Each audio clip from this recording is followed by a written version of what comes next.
우리 살아오면서 그 많은 만남들이 있습니다. 어떤 그 만남은 참 신비한 만남들이 있습니다. 우리가 잘 생각해 보면 우리가 만난 만남이 신비하지 않은 것이 없습니다. 저와 여러분이 어떻게 이곳에서 만날 줄을 생각할 수 있었겠습니까? 12년 전에 제가 처음 시드니 와서 저희가 렌트 얻어서 살던 집 주소가 316번지 페난힐 로드였습니다. 차로 페난힐 로드를 굉장히 많이 다녔는데 여기 교회가 있는 줄도 몰랐고 또 이 교회에 제가 목사로 올 줄 어떻게 알았겠습니까? 저희 가족이 처음 그 한국서 이곳 시드니로 출발하려고 그때는 서울 김포공항에서 비행기를 탔었는데요. 그 출국장 안에서 보니까 저희 아이들하고 비슷해 보이는 아들 둘 있는 가정이 거기서 기다리고 있더라고요. 그래서 저 집도 어디로 출국하나 보다 이렇게 생각을 했습니다. 나중에 보니까 그 가족도 저희랑 같은 비행기를 타고 시드니로 왔습니다. 공항에 함께 내렸는데 짐을 찾아서 밖에 나오니까 어느 교회에서 저희를 마중 왔습니다. 그런데 저희랑 같은 비행기를 타고 왔던 그 가족도 그 교회에서 같이 마중을 왔습니다. 저하고 그 아버지하고 나이가 꼭 같았고요. 그 집의 두 아들들이 우리 아이들하고 나이가 꼭 같았습니다. 지금 그 가족은 한국에 들어가 있습니다만은 그 만남을 계기로 저희랑 참 가깝게 지냈습니다. 우리 만남에는 좋은 만남도 있고 뭐 그렇게 좋아 보이지를 않는 만남도 있습니다. 이 만남에 대한 감흥도 똑같은 대상이라도 자꾸 달라지고 변하기도 하는 것입니다. 지금 좋다고 계속 좋은 것도 아니고요. 또 어떤 만남은 지금 나쁘다고 계속 나쁜 것도 아닌 것입니다. 우리 만남에는 하나님이 주시는 이유가 있습니다. 우리가 그걸 다 못 깨달아서 그렇지 모든 만남에는 하나님의 섭리가 있습니다. 우리들이 성경 속에서 만나는 이 야곱이라는 한 사람의 생애를 봐도 그렇습니다. 야곱이 많은 사람들을 만납니다마는 야곱은 그 만남을 생각하지 못했습니다. 계획하지 않았습니다. 그런데 이 만남 가운데 하나님의 섭리가 있었습니다. 야곱은 그런 만남들을 대했을 때 아마 처음에는 신기했을 것입니다. 오늘 본문에 보면 야곱이 난생 처음 그 여행길에서요 드디어 그 목적지에 도달하게 되었습니다. 비행기 타고 정확하게 시드니 공항에 내린 게 아니고요. 지도도 없던 때, 내비게이션도 없던 때, 먼 길을 대충 걸어서 동방에 이르렀습니다. 그런데 여기서 참 신기한 만남이 시작됩니다. 그래서 창세기 29장은 크게 제목을 하나 붙이면 야곱이 만난, 그 야곱의 만남 이야기들이라 이렇게 말할 수 있습니다. 29장은 4개의 만남들의 이야기가 들어있는데 그 첫 번째는 목자들과의 만남입니다. 두 번째는 그 외삼촌 라반의 둘째 딸 라헬을 만나는 이야기고요. 그리고 세 번째는 외삼촌 라반과의 만남이고 그리고 네 번째는 외삼촌의 큰딸 레아를 만나는 그 이야기를 본문이 소개하고 있습니다. 자, 첫 번째 만남은 우물가에서 목자들을 만났습니다. 야곱이 그 목자들을 만나서 당신들 어디서 왔소? 하고 물으니까 그 목자들이 하란에서 온 목자들이었습니다. 하나는 바로 야곱이 찾아가던 그 외삼촌 집이 있던 그 동네였거든요. 시드니로 비유해서 이야기하면 이렇습니다. 야곱이 대충 찾아서 그 외가가 있는, 외가 가까운 시드니라는 데로 왔습니다. 그 외삼촌 집을 찾아왔는데 외삼촌 사는 동네가 페나닐이었습니다. 거기가 어딘지도 모르고 그 이름만 듣고 찾아왔는데 시드니 도착해서 처음 만난 사람들이 그 동네에서 온 목자들이었습니다. 당신들 동네가 어디요? 하니까 우리가 페나닐에서 와서 그러더라는 것입니다. 아, 그러면 그 동네 사람 라반을 아요? 그러니까 그 목자들 대답이 뭐였습니까? 라반을 잘 안대요. 얼마나 알았냐? 라반이라는 사람이 잘 지냅니까? 하니까 잘 지냅니다. 그 사람이 평안합니까? 하니까 그 사람이 평안합니다 하고 말할 정도로 잘 알고 있었습니다. 거기서 끝나지 않습니다. 지금 저기 양떼를 몰고 이리 오는 저희가 바로 라반의 둘째 딸입니다. 라반의 딸 라헬이라는 딸입니다. 이렇게 말했습니다. 그래서 이제 야곱이 라헬이라는 그 외삼촌의 둘째 딸을 거기서 만납니다.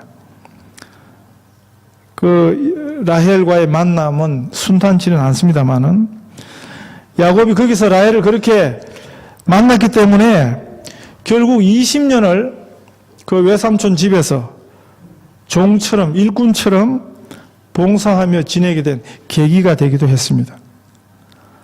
그리고 이제 야곱이 외삼촌을 만납니다.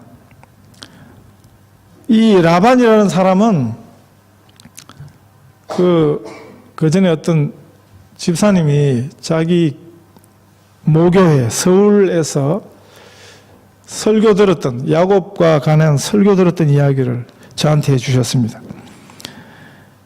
야곱이 요즘에 뭐 IQ가 있고 지능지수 또 EQ가 있고 그런 지수가 있지 않습니까?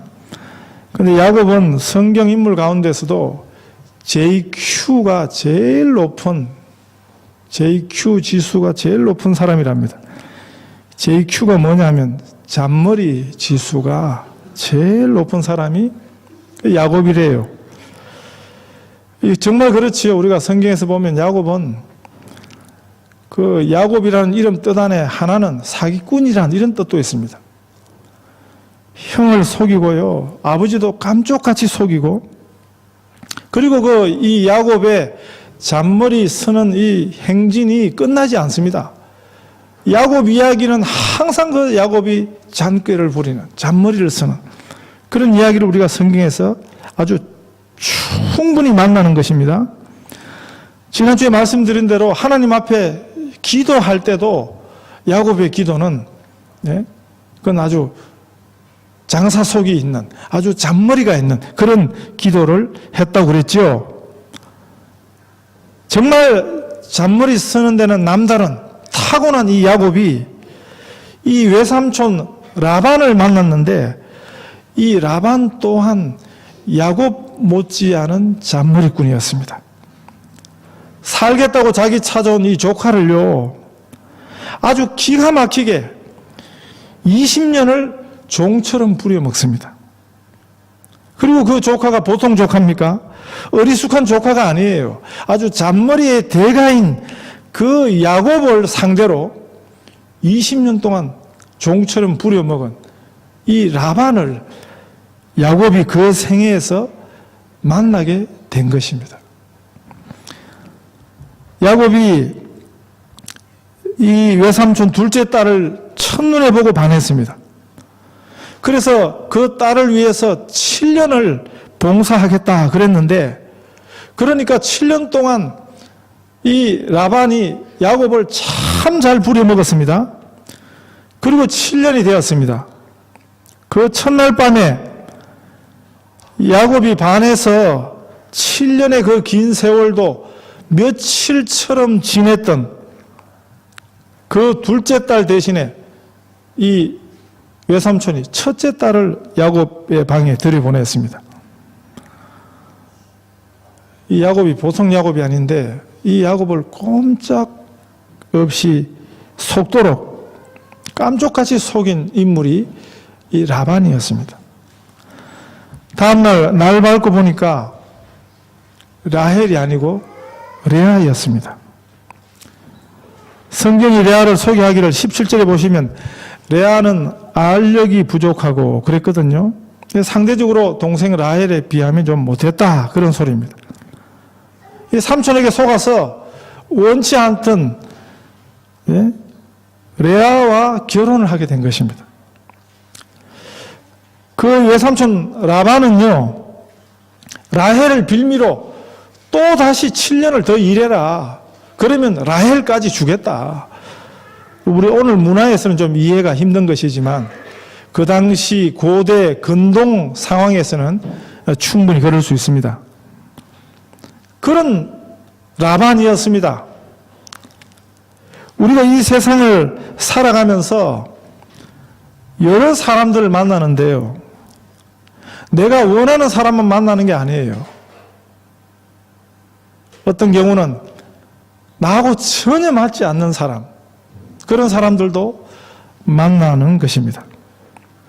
그런데 이 모든 만남에는 하나님의 섭리가 있는 것입니다. 하나님께서 우리를 다루어 가시는 한 방법이기도 한 것입니다. 결국 이런 사람들과의 만남은 우리가 하나님을 만나는 한 과정이 되는 것입니다. 그래서 오늘 제가 설교 제목을 그 만남들을 통해서 우리는 하나님을 만납니다. 이렇게 붙였습니다. 오늘 본문은 31절부터는 우리의 관심을 성경은 이 레아라는 한 여인에게 돌려주고 있습니다. 레아는 야곱이 라헬을 원래 좋아했는데 이 야곱과 라헬의 이 사랑 이야기에 끼어든 한 조연에 불과한 것 같습니다. 별로 관심을 못 받는 그냥 야곱의 생애에 얹혀져 있는 그런 한 여인처럼 보입니다. 그런데 성경은 이 레아를 성경을 읽는 우리에게, 성경의 독자들에게 주목하게 하십니다.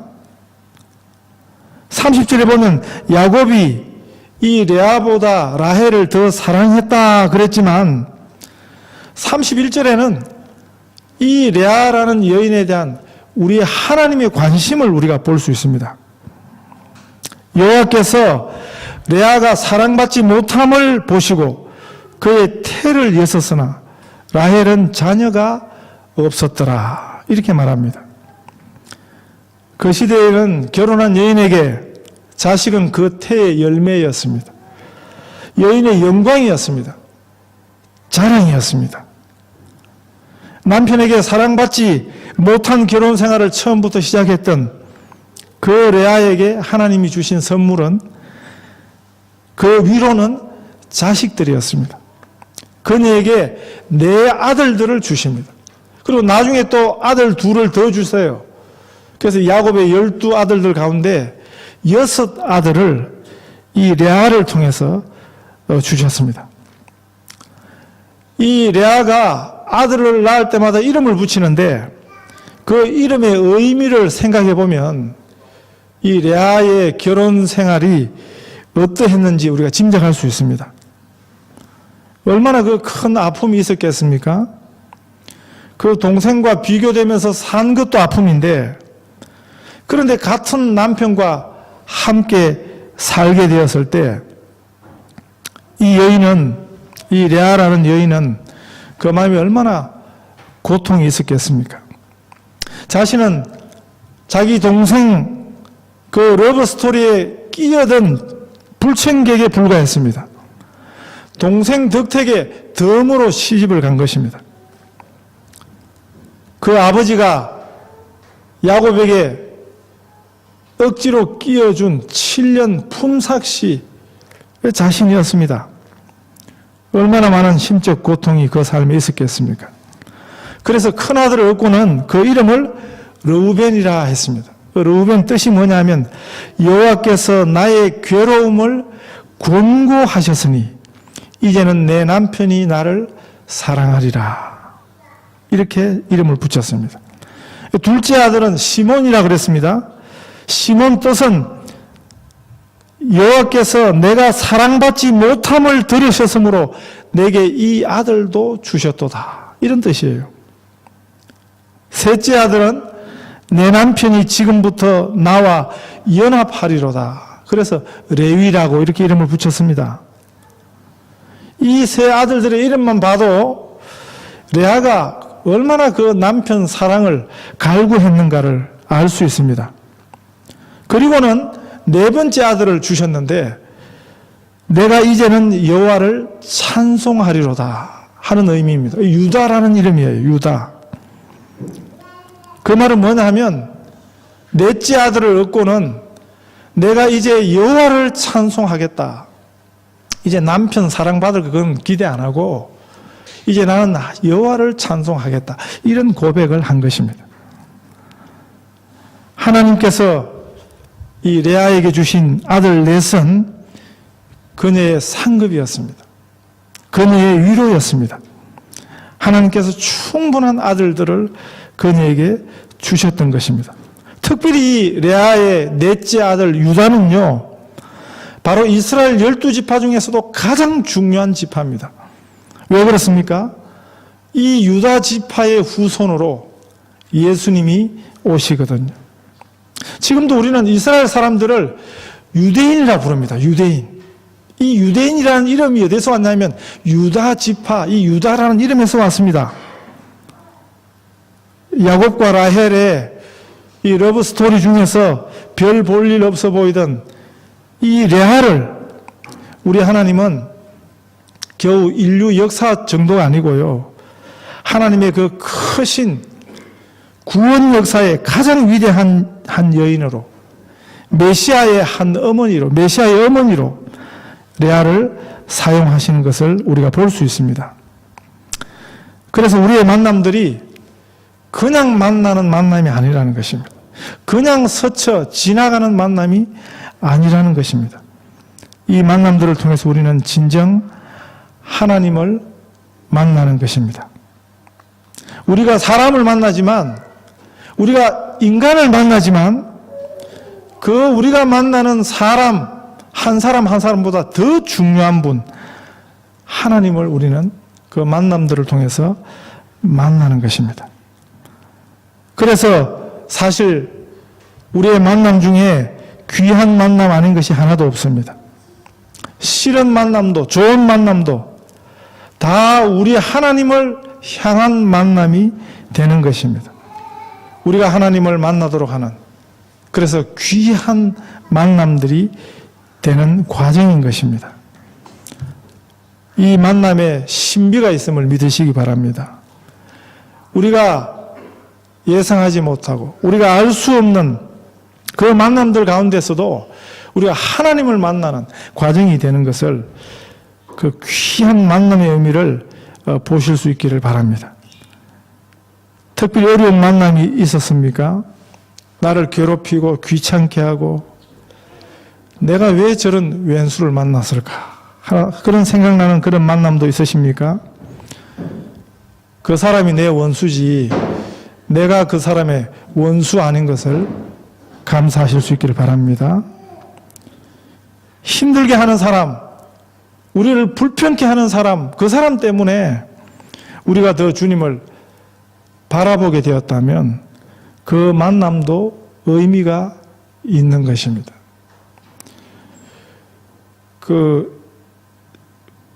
오래된 이야기입니다만은 군대 생활 하던 거 생각해 봤습니다. 텔레비전에서 우리 군에 간 이야기 있지 않습니까? 그 이야기 보면서 군대 생활 겨울에 그렇게 추웠지, 그렇게 힘들었지. 근데 진짜 힘든 거는 그 혹한이 아니었어요. 훈련이 아니었습니다.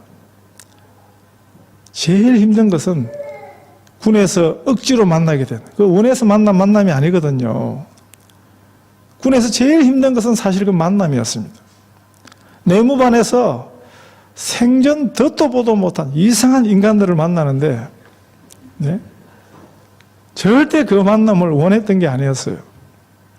그런데 지나고 나면 그 힘든 만남, 그 힘들게 했던 그 사람들 때문에 기도하게 되었던 것 같습니다.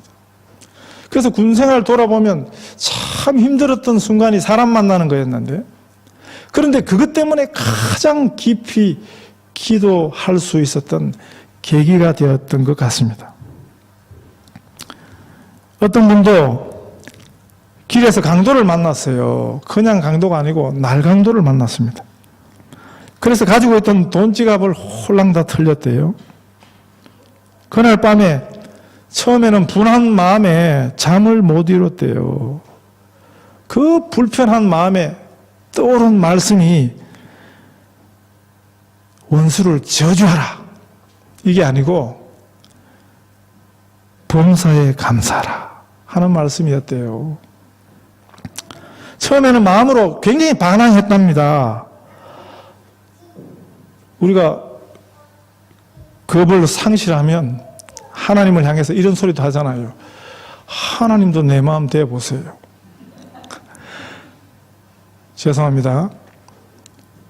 하나님도 내 처지 한번 대보세요. 막 그러잖아요. 네? 그러지 않으셨습니까? 저는 몇 번 그래 봤습니다.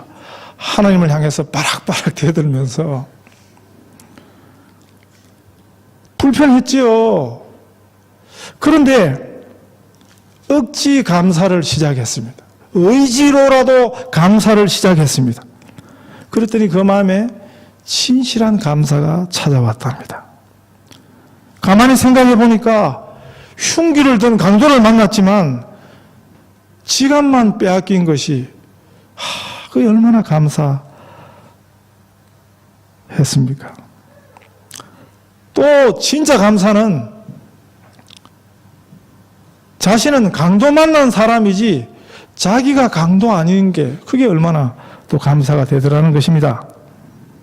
결국 그 강도가 하나님 앞에 진실한 감사를 하게 하는 그런 계기가 되었다고 그렇게 고백했습니다. 우리의 만남은 새해에도 계속될 것입니다. 여러 사람들을 우리 삶의 여정 곳곳에서 만날 것입니다. 우리의 만남을 위해서 기도해야겠습니다. 흔히 하는 기도 말고요. 좋은 사람 만나고, 좋은 친구 만나고, 좋은 선생님 만나고, 좋은 교인 만나고, 좋은 교회 만나고, 또 결혼 앞둔 우리 자녀들 위해서 흔히 하는 기도가 뭡니까? 좋은 배우자 만날 수 있도록. 그거는 흔한 기도죠. 흔한 기도. 우리가 흔히 하는 기도. 안 가르쳐도 줘도 잘하는 기도. 그러나 그 기도는 성경적이지 않습니다. 우리는 성경적으로 기도해야 합니다. 그의 뜻대로 무엇을 구하면 들으심이라. 그래야 하나님이 우리의 기도를 들으십니다. 우리는 하나님이 가르쳐 주시는 대로 기도해야 됩니다. 하나님이 원하시는 기도를 해야 됩니다. 하나님이 기뻐하시는 기도를 해야 합니다. 이것이 성경적 기도입니다. 내가 좋은 사람을 만나게 해주세요. 그게 성경적 기도가 아니고 성경적 기도는 뭐요? 내가 좋은 사람이 되게 해주세요. 우리를 만나는 그 상대가 나 때문에 좋은 만남을, 축복의 만남을 만나도록 하는 것입니다. 우리들 자신이 좋은 만남의 상대가 되도록 우리가 기도하는 것입니다.